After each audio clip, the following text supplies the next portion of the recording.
দর্শক, রাজধানীর তাপপ্রবাহ নিয়ে আগারগাঁওয়ের আবহাওয়া অফিস থেকে সরাসরি জানাচ্ছেন সিনিয়র রিপোর্টার হাসনাইন তানভীর। তানভীর, তাপমাত্রা নিয়ে আবহাওয়া অফিস আর কি বলছে?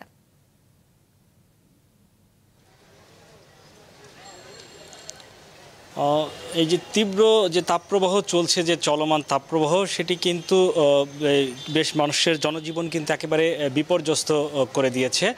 এই মুহূর্তে আমি রয়েছে আগারগাঁও এলাকায়, আবহাওয়া অফিসে নেই, আমি আবহাওয়া অফিসের পাশেই রয়েছি।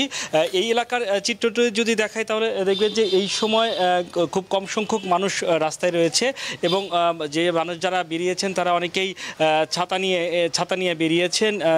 অল্প কিছু রিক্সা চলাচল করছে।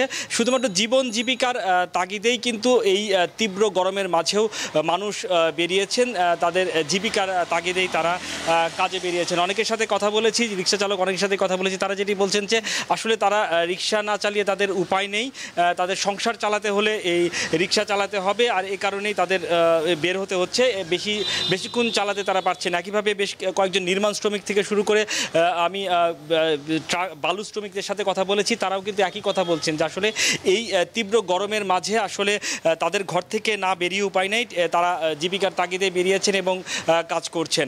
নগর জুড়েই কিন্তু একই অবস্থা। আর একটু আগে আমি আবহাওয়া অফিসে ছিলাম, সেখানকার যে সর্বশেষ যেটি বলছেন যে আগামী 2 তারিখে সিলেট এবং চট্টগ্রামে বৃষ্টি হবে, কিন্তু সেই বৃষ্টির প্রভাব কিন্তু সারা দেশে খুব একটা পড়বে না। তবে 4 তারিখের দিকে দেশের বিভিন্ন জায়গায় বৃষ্টিপাত হবে এবং সেখানে তার প্রভাব সারা দেশে পড়বে এবং কিছুটা তাপমাত্রা এখন যেটা রয়েছে সেটি কমে আসবে। তবে 10 তারিখের পরে, 10 মের পরে কিন্তু আবারও তাপমাত্রা বেড়ে যাবে। মে মাস জুড়েই মোটামুটি তাপ থাকবে এবং যে হিট অ্যালার্ট জারি করা হয়েছে, যেটি চলমান, কালকে সেটি শেষ হচ্ছে। নতুন করে আর হিট অ্যালার্ট জারি করা হবে না, তবে অঞ্চল ভেদে সেই হিট অ্যালার্টটি জারি করা হবে।